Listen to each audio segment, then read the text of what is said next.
Hello Rebels, welcome back to Rebel Base. It's Rebel Leader back, sharing another what if video with you today. Today I'm going to share how I think it would go if Leia became a Jedi and joined Luke in Return of the Jedi. Keep in mind that this is a fan fiction and may not follow canon 100%. Luke couldn't believe what he had just heard from Yoda. Vader was in fact his father, but just a shell of a man that he used to be. On top of that, he learned that there was another Skywalker. Unfortunately, Luke couldn't get more, as Yoda became one with the Force, leaving Luke sitting alone in Yoda's hut.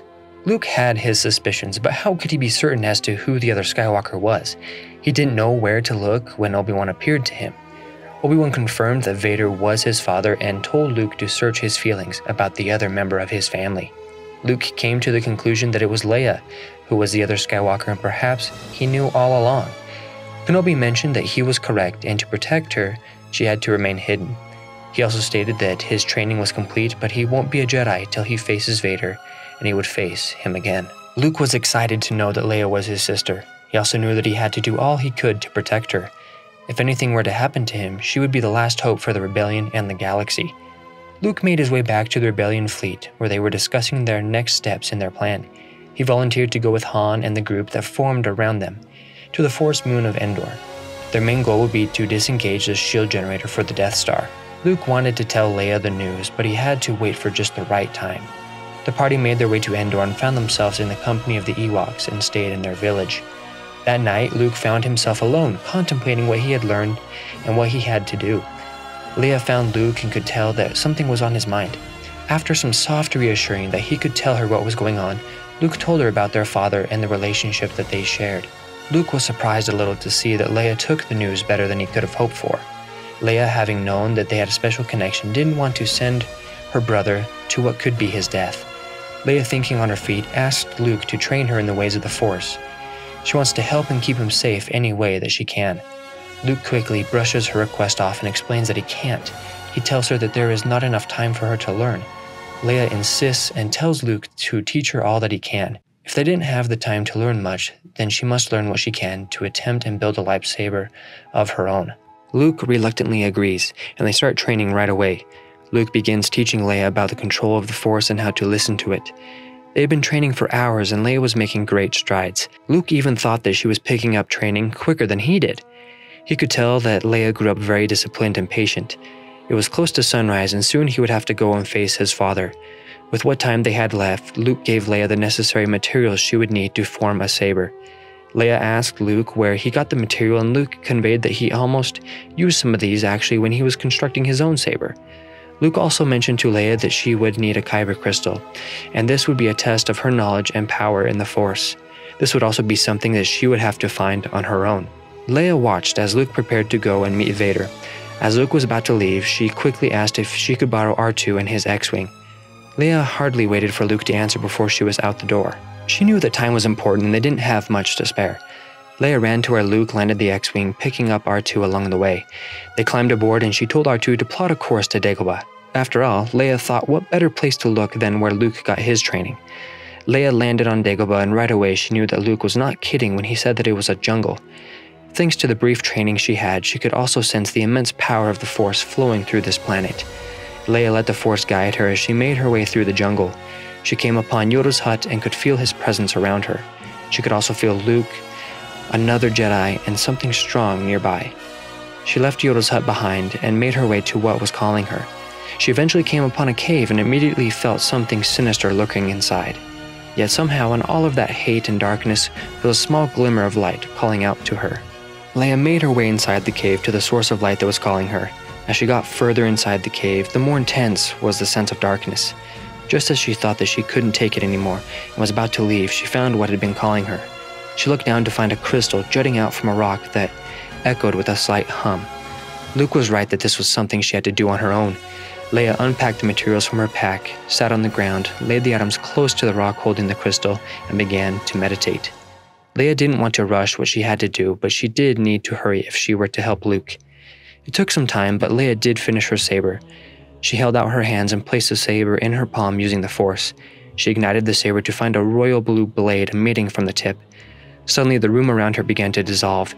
She was then in a vast room facing a throne that overlooked a nearby planet. She recognized the planet to be the moon of Endor that her friends were on. That must mean that she was in the main chamber of the Death Star.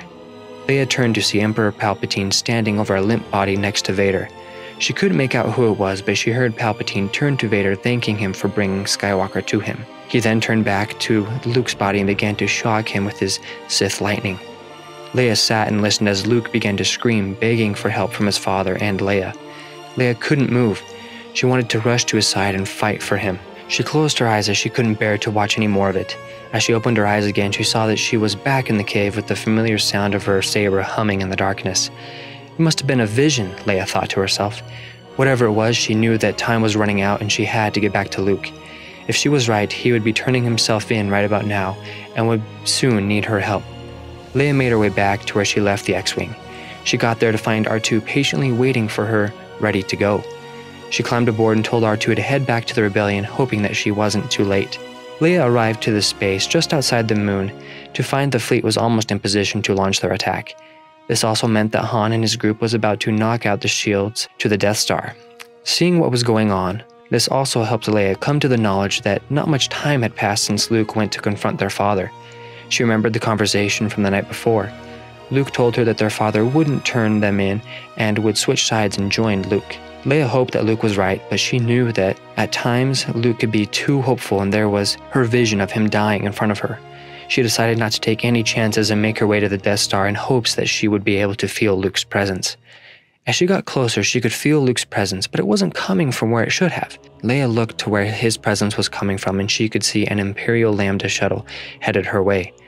Asking R2 to scramble their signatures, she moved the X-Wing out of the flight path and prepared to follow them in. As she began to maneuver the X-Wing through the shield, the thought that this was too easy crept into her mind. Landing the X-Wing in the hangar shortly after Vader left with Luke in handcuffs, Leia followed. She followed them to an elevator at the end of a hallway, counting the floors as it went up. Leia waited for the elevator to come back down before she made her way up to go help Luke. The doors opened to a sight Leia knew all too well. She heard Luke telling the Emperor that he would never join the dark side, and that he was a Jedi like his father before him. Suddenly, like a movie, Leia hears the Emperor exclaim, "So be it, Jedi. Now, young Skywalker, you will die." He begins to shock Luke. Leia, frightened at her vision coming true, summons all her strength and force, pushes the Emperor, sending him flying onto the stairs behind him. Leia caught the Emperor off guard, but he wasn't the only one. Luke looked towards the elevator to see Leia standing there with her saber ignited. Luke gave her a look as if to say that she shouldn't have come. Vader glanced over to Leia. He gazed upon her and he knew immediately she was a Skywalker and she strongly resembled Padme. He looked over in the direction of the Emperor, who was standing and staring at Leia. "Another Skywalker," Palpatine exclaimed. Leia turned to Vader and pled with him to join them and save the galaxy from darkness. She continued to say that there must still be hope left and good inside him. Luke was still writhing in pain on the floor. "No one will save you now," answered Palpatine. Palpatine took aim towards Luke and Leia, who was now helping Luke to his feet. Palpatine mustered all of his strength and let out his lightning, looking to deal the final blow to the Skywalker twins and the rebellion. Just as the lightning was about to strike Luke and Leia, a crimson red blade stopped it in its tracks. Leia's words were echoing in Vader's head, and they reminded him of Padme and the pleas she had for him back on Mustafar. Blocking the lightning with his blade, Vader began to walk towards the Emperor. As Vader got closer, Palpatine began to become enraged at the betrayal. He managed to intensify the lightning, and it began to push Vader back. Luke and Leia, seeing their father come to their aid and now losing ground, rushed to provide the necessary assistance. The three of them pushed back and got close enough to where the recoil of the lightning was hitting Palpatine. With him now in arm's reach, Vader picked the Emperor up and began to be shocked himself. Vader, with what strength he had left, threw Palpatine over the railing into the reactor core of the Death Star. Vader, seeing that the Death Star was going to be blown to smithereens, urged his children to leave. Luke and Leia wished for their father to come with them to the rebellion. Anakin took his helmet off and collapsed to the ground. He expressed his love for Luke and Leia and told them how proud he was of them. His time was up, and they came to understand that this was goodbye. With one last embrace, they left the Death Star and rejoined the rebellion in the Ewok village. They were greeted with open arms in celebration of their victory. Leia turned to Luke and expressed her thanks to him. He asked her how she knew where he was and how she knew he needed help. She relayed her voyage to Dagobah and what happened in the cave. Luke let her know that he was grateful and that she had progressed greatly as a Jedi, to which she replied asking for Luke to train her further in hopes of finishing the training that she had started. Luke agreed, and as they turned to go join their celebration, 3 people caught their eye. They saw Yoda, Kenobi, and their father Anakin smiling at them, approving and thanking them for helping the galaxy. Leia grew to be a great Jedi, and Luke went on to have a great Jedi temple where he trained future generations. And if you want to see what would have happened if they actually switched places at birth, then watch this video here. I hope you all have a great day. May the Force be with you, always.